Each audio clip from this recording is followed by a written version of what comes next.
भयंकर जैसी स्थितियाँ, कहीं ना कहीं लोगों को भी जागरूक होने की बहुत ज़रूरत है। फिलहाल ये तस्वीरें आप देखिए, भारत समाचार के पास ये एक्सक्लूसिव तस्वीरें हैं। बताया जा रहा है कि बाउंसर्स के द्वारा रोका गया, लेकिन उसके बाद भी जो भक्त थे वो अंदर पहुंचने की कोशिश करते गए और एक के बाद एक भीड़ बढ़ती गई, जिससे भगदड़ मच गई और कई बुजुर्ग और महिलाएं वहां पर गिर पड़े। आप देखिए तस्वीरें।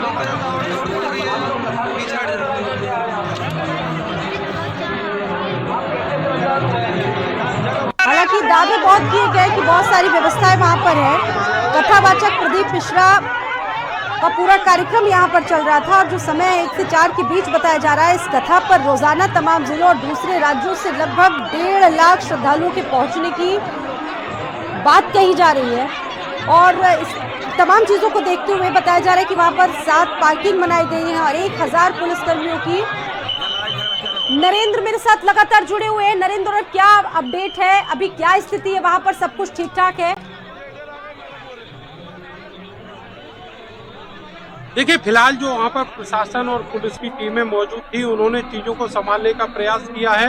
किसी को बहुत ज़्यादा गंभीर चोटें नहीं आई हैं, लेकिन कुछ देर के लिए ऐसी हालत हो गई थी कि लोगों को लगने लगा था कि यहाँ पर एक बड़ी घटना होने वाली है। आपको बताएं कि जो बाउंसर्स थे, उन्होंने जबरन लोगों को शक्ति का प्रयोग करके और अंदर जाने से रोका, जिससे जो पास धारक श्रद्धालु थे उनको अंदर जाने में दिक्कत हुई। जिसके बाद यहाँ पर किसी ने जो धक्का मुक्की है वो शुरू कर दी और उसके बाद लोगों के बीच में भगदड़ जैसे हालात पैदा हो गए। करीब 1 दर्जन से ज्यादा महिलाएं और छोटे बच्चे उसी भगदड़ की चपेट में आ गए और उनको मामूली चोटें लगी है। फिलहाल मौके पर हालात सामान्य हैं और किसी भी तरह की कोई बड़ी अनहोनी की सूचना नहीं है। जिस तरह की स्थिति हमने हाथरस में देखी थी, वैसी हालात भगवान न करे कि होते, लेकिन शुरुआत में ही जो प्रशासन और पुलिस की टीमें यहाँ पर मौजूद हैं, उन्होंने मामले को संभाल लिया और उन्होंने वहाँ पर जितने भी लोग थे जो नीचे दब गए थे, उनको तत्काल निकाला। जैसा कि आप विजुअल्स में भी देख सकते हैं, उनको वहाँ से तत्काल निकाल लिया गया और उनको वहाँ से निकालकर सेफ जगह पर ले जाया गया। उनका जो प्राथमिक उपचार है वो भी करा दिया गया है और जो कथा का कार्यक्रम है वो अब फिर से सामान्य रूप से संचालित किया जा रहा है। जी बिल्कुल, एक बड़ी अपडेट ये भी है कि 2 दर्जन से ज्यादा लोग वहां पर जख्मी हुए हैं। कंफर्मेशन है आपके पास क्या इसको लेकर भी? देखिए, करीब 1 दर्जन लोग तो वीडियो में भी दिख रहे हैं और ऐसा भी संभव है कि इसी भीड़ के दूसरी तरफ कहीं और ऐसे हालात पैदा हुए हों, क्योंकि जब वहां पर ये भगदड़ जैसे हालात पैदा हुए तो वहां बड़ी तादाद में करीब 1 लाख के आसपास जो लोग हैं वो इस पंडाल में इकट्ठा थे और इसी दौरान कुछ वीवीआईपी लोगों के पेरेंट्स का मूवमेंट भी यहाँ पर था, जिसकी वजह से जो उनके सुरक्षा में शामिल लोग थे उन्होंने थोड़ा सा धक्का मुक्की भी की है।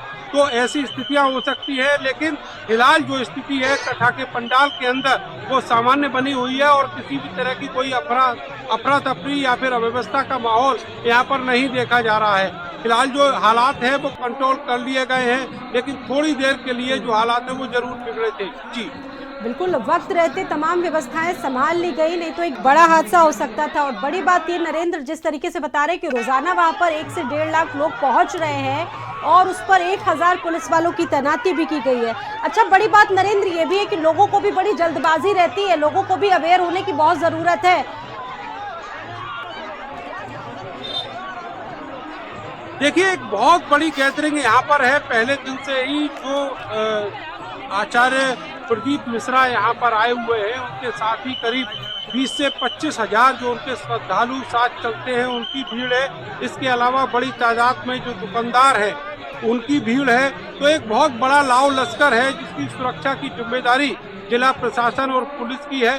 लेकिन इसके अलावा जो यहाँ पर अनुयायियों की एंट्री है वो पास के द्वारा की जा रही है और उन पास को पाने के लिए इतनी अफरा तफरी है कि शहर भर के बड़े बड़े वीवीआईपी लोग एक दूसरे से अप्रोच करते हुए दिखाई दे रहे हैं। तो निश्चित तौर पर आज इस कथा का आखिरी दिन है और आखिरी दिन जो भीड़ है बहुत ज्यादा यहाँ पर इकट्ठी है और उसी की वजह से ये हालात जो है थोड़े से बिगड़े हैं। जो बाउंसर्स है उनकी गलत फहमियों से या फिर उनकी गलती से ये स्थितियां बिगड़ी हैं, ये जांच का विषय है।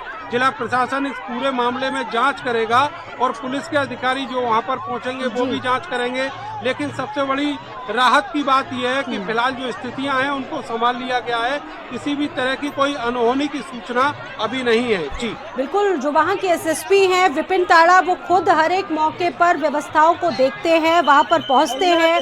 नरेंद्र, ये भी चीज़ें हैं कि वहाँ पर मिनी अस्पताल बनाए गए हैं, लोगों के लिए पानी की सुविधा है, भंडारे भी हैं, लेकिन कहीं ना कहीं लोगों को भी जागरूकता दिखानी चाहिए ऐसे आयोजनों को। और इससे पहले जैसा कि हम लोग जिक्र कर रहे हैं कि हाथरस जैसा बड़ा हादसा हुआ, लोगों की जानें गई, कहीं ना कहीं हमको और आपको भी इससे सबक लेने की ज़रूरत है। थोड़ी सतर्कता बहुत ज़रूरी है ताकि ऐसी नौबत ना आए। जी नहीं, बिल्कुल बहुत जरूरी हो जाता है जब इतनी बड़ी गैदरिंग हो, तो वहाँ पर खास करके जो बुजुर्ग महिलाएं हैं, छोटे बच्चे हैं, उनको अवॉइड करना चाहिए वहाँ जाने के लिए, क्योंकि जब बड़ी गैदरिंग होती है तो इस तरह की स्थितियाँ कहीं ना कहीं बन ही जाती हैं। और ऐसे में जो बड़ा शिकार बनते हैं वो बुजुर्ग महिलाएं या फिर बुजुर्ग पुरुष और जो छोटे बच्चे हैं वही बनते हैं। तो ऐसे में बहुत जरूरी है कि इस तरह के जो आयोजन है जहाँ पर बहुत ज्यादा बेकाबू भीड़ हो सकती है, जहाँ लाखों की भीड़ है, वहाँ अवॉइड करना चाहिए ऐसे कार्यक्रमों जाने के लिए। लेकिन ये देखा जाता है कि जो धर्म को मानने वाले लोग हैं और उनके कोई आदर्श हैं, धार्मिक व्यक्ति, चाहे वो पंडित प्रदीप शर्मा जैसे, प्रदीप मिश्रा जैसे हैं, या फिर और भी बहुत सारे ऐसे संत हैं और आचार्य हैं जिनके कार्यक्रमों में जाने के लिए बहुत बड़ी होड़ लगती है और कहीं ना कहीं लोग इसको अपना सोसाइटी में जो स्टेटस सिंबल है वो भी मानते हैं। तो निश्चित तौर पर अवॉइड करना चाहिए। लेकिन ऐसा देखा जाता है आमतौर पर कि लोग जो हैं वो इन सब चीज़ों से बचने के लिए तैयार नहीं है। कितने भी बड़े आयोजन होते हैं और वहाँ पर हजारों लाखों लोगों की भीड़ होती है, वहाँ पर लोग जरूर जाना अपना सौभाग्य समझते हैं। लेकिन सबसे बड़ा सवाल यह है कि इनमें जो मिसमैनेजमेंट कभी कभार होता है तो उससे हाथरस जैसी घटनाएं होती हैं, और जैसी घटना अभी थोड़ी देर पहले यहाँ पर हुई उस तरह की घटनाएं भी हो सकती है। तो इन सब चीजों को देखते हुए जितने भी धर्म को मानने वाले लोग हैं उनको ये देखना चाहिए कि हम वहाँ मानसिक और शारीरिक रूप से जाने के लिए तैयार है भी या नहीं। फिलहाल गनीमत की बात यह है कि यहाँ पर जो कथा का संचालन है वो सामान्य रूप से किया जा रहा है। पुलिस के जो बाकी अफसर हैं वो भी यहाँ पर पहुंचे हुए हैं, प्रशासन के भी अफसर पहुंचे हुए हैं और चीजों को पूरी तरीके से मैनेज कर लिया गया है, कंट्रोल कर लिया गया है।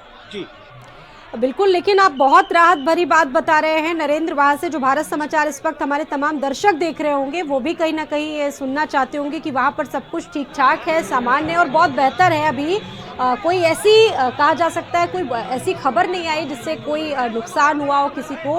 ये बहुत बड़ी अपडेट है कि सब कुछ ठीक है। अब ये आयोजन फिर से शुरू वहाँ पर हो गया है। बिल्कुल, ये आयोजन फिर से शुरू हो गया है और आपको बताएं कि इस समय करीब 2 बजे का वक्त है और अगले 2-3 घंटे का ही कार्यक्रम बचा हुआ है। आज करीब 1.5 लाख लोगों की भीड़ इस पंडाल में मौजूद है। आपको बताएं कि ये बहुत बड़ा एक स्पेस है जो शहर के एक दूसरे स्थान पर है और यहाँ से फिर गाजियाबाद का बॉर्डर थोड़ी दूर पर शुरू होता है। इसको शताब्दी नगर का मैदान बोला जाता है और यहाँ पर बड़ी गैदरिंग का जो कार्यक्रम है, चाहे वो चुनावी रैलियां हों बड़े बड़े नेताओं की या फिर इस तरीके के जो कथा के आयोजन हैं वो किए जाते हैं। फिलहाल गनीमत की बात है और राहत भरी बात है कि जो घटना हुई थी उसको तत्काल प्रभाव से एक्शन में आकर अधिकारियों ने और जो यहाँ पर वॉलंटियर्स थे उन्होंने संभाल लिया है और जो मामूली घायल लोग थे उनको प्राथमिक उपचार देकर उनको सुरक्षित जगहों पर उनके घरों की तरफ रवाना कर दिया गया है। बाकी जो कथा का संचालन है वो सुचारू रूप से चल रहा है। जी बिल्कुल, एक बार फिर से हमारे जो तमाम दर्शक अभी जुड़े हमारे साथ, जिन्होंने अभी ट्यून इन किया है, वो आपसे जरूर जानना चाहते हैं नरेंद्र की हुआ क्या, कथा शुरू हुई, आपने बताया कि लोग जल्दबाजी में थे, धक्का मुक्की हुई, हुआ क्या, कैसा घटनाक्रम था, आपको पता होगा। जी देखिए, आपको पूरा मामला बताते हैं। यहाँ पर मेरठ में जो परतापुर एक इलाका है वहाँ के शताब्दी नगर कॉलोनी के एक बड़े मैदान में जो अध्ययन स्कूल के पीछे का मैदान कहा जाता है, वहाँ पर पंडित प्रदीप मिश्रा की कथा का आयोजन पिछले 6 दिनों से चल रहा है और इस कथा में लाखों की तादाद में लोग रोज जुट रहे हैं। आज जब कुछ वीवीआईपी इस कथा के दौरान यहाँ पर एंटर किए तो उनके साथ कुछ सुरक्षा बल भी थे। उसको देखते हुए यहाँ पर जो अनुयायी थे उनकी अंदर जाने का जो काम था उसको थोड़ी देर के लिए रोक दिया गया। उसी दौरान जो भीड़ के लोग थे वो थोड़ा सा बेकाबू हुए और बाउंसरों ने वहां पर थोड़ी सख्ती का प्रयोग किया, जिसके बाद वहां पर जो महिलाएं और छोटे बच्चे थे, करीब 1 दर्जन और महिलाएं और छोटे बच्चे बताए जा रहे हैं, जो इस भगदड़ में दब गए और उनको मामूली चोटें आई हैं। उनको तत्काल प्रभाव से कुछ लोग वहां पर पुलिस के प्रशासन के मौजूद थे, कुछ वॉलंटियर्स थे, उन्होंने उनको संभाल लिया और उनको सुरक्षित स्थानों पर ले गए, उनका दवा दारू करवाया है। तो फिलहाल स्थितियां जो हैं वो सामान्य हैं और सामान्य रूप से जो कथा का संचालन है वो किया जा रहा है। एक बड़ी घटना हो सकती थी, उसको मौका रहते हुए काबू कर लिया गया। जी बिल्कुल, तो ये बहुत बड़ी अपडेट इस वक्त अपने दर्शकों को बता रहे हैं कि अभी सब कुछ सामान्य है, वहाँ पर सब कुछ सारी चीज़ें ठीक है। और खुद प्रदीप मिश्रा आप देखिए निकले वहाँ से और तमाम अपने भक्तों का अभिवादन उन्होंने स्वीकार किया। दरअसल मेरठ में कथावाचक प्रदीप मिश्रा का कार्यक्रम चल रहा है और आज इस कथा का 6वां दिन और आखिरी दिन है। बाउंसर्स के रोके जाने पर भी वहां पर धक्का मुक्की हुई। धक्का मुक्की के बीच कुछ बुजुर्ग गिर गए, भगदड़ मची और कई लोगों को भगदड़ मचने से चोटें आई हैं। फिलहाल सब कुछ ठीक है, सामान्य वहां पर बताया जा रहा है, आप देखिए। लेकिन कुछ देर पहले ये लग रहा था कि स्थिति कहीं बिगड़ ना जाए। हालांकि प्रशासन के इंतजाम वहां पर ठीक थे, जिसकी वजह से अब जो स्थितियां हैं वहां से जो अपडेट निकल कर आ रहे हैं वो एकदम सामान्य बताए जा रहे हैं। शिव महापुराण कथा में भीड़ बेकाबू हो गई।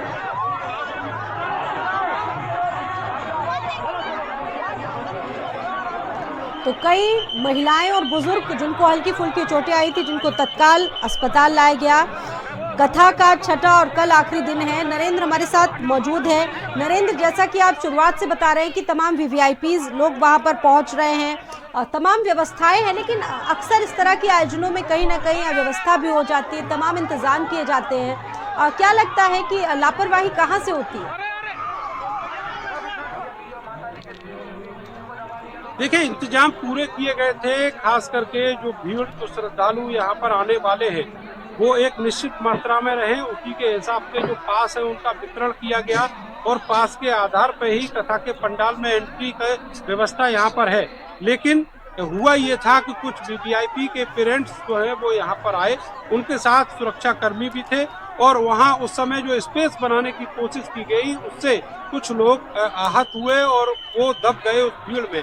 इसके बाद वहाँ पर उन लोगों को कंट्रोल करने के लिए जो यहाँ पर बाउंसर मौजूद थे गेट पर, उन्होंने भी कुछ थोड़ी सी सख्ती दिखाई, जिसके बाद ये हालात बने हैं कि यहाँ पर जो लोग हैं, जो श्रद्धालु हैं, वो थोड़े से दब गए और भगदड़ की जैसी स्थितियां यहाँ पर पैदा हो गई और उन श्रद्धालुओं को, जिनमें कुछ महिलाएं और बच्चे थे, उनको फिलहाल यहाँ से निकाल लिया गया है और उनको सकुशल कैंप तक पहुंचाया गया। बाद में उनको प्राथमिक ट्रीटमेंट के बाद उनके घर की तरफ रवाना कर दिया गया है। तो कुल मिलाकर स्थितियां जो है वो अब सामान्य है और किसी भी तरह की चिंता करने की दर्शकों को भी बताना चाहेंगे जिनके परिजन इस कथा पंडाल में आए हुए हैं वो सुरक्षित हैं। किसी भी तरह की अब स्थितियां जो हैं वो यहाँ पर बिगड़ी नहीं है, कोई अव्यवस्था नहीं है और कथा का संचालन सुचारू रूप से चल रहा है। जी जरा बिल्कुल आप नरेंद्र लोगों से भी बातचीत करने की कोशिश कीजिएगा, उनसे रिएक्शन लेने की कोशिश कीजिएगा कि आखिरकार लोगों का क्या रिएक्शन रहा इस आयोजन को लेकर। बाउंसर्स का से रोके जाने पर ये धक्का मुक्की हुई है और बड़ी अपडेट आप अपने दर्शकों को इस वक्त बता रहे हैं कि प्रदीप मिश्रा एक विवादित कथावाचक भी है, क्योंकि इससे पहले भी एक मामला उनसे जुड़ा बड़ा सामने आया था। राधा रानी के लिए कुछ उन्होंने टिप्पणियां कर दी गई थी और जिसके बाद वो ट्रोलर्स के निशाने पर आ गए थे। प्रदीप मिश्रा की कथा हमेशा व्यवस्था में होती है। बाउंसर्स के नाम पर प्रदीप मिश्रा के साथ बताया जाता है कि कुछ गुंडे मौजूद रहते हैं। प्रदीप मिश्रा की बात हो रही है, एक विवादित कथावाचक है प्रदीप मिश्रा और देखिए इस तरह की व्यवस्थाएं कहा जाता है कि उनसे जुड़ी हुई हैं। कहा जा सकता है कि विवाद और प्रदीप मिश्रा चोली दामन का साथ है। नरेंद्र, प्रदीप मिश्रा की बात हम लोग देखिए लगातार कर रहे हैं, लेकिन व्यवस्थाएं भी जुड़ी हुई उनसे लगातार निकलकर सामने आती रही हैं। विवाद बहुत सारे जुड़े हुए हैं। विवाद का चोली दामन का साथ है प्रदीप मिश्रा जी का। आज राधा रानी के दरबार पहुंचे हैं, क्या कहेंगे? सभी ब्रजवासियों को बहुत बहुत बधाई। राधा रानी का दर्शन करने के लिए पधारे हैं। हर हर महादेव। ब्रजवासी मांग कर रहे थे, माफी मांगे आप। ब्रजवासियों का प्रेम है ये तो, और उनके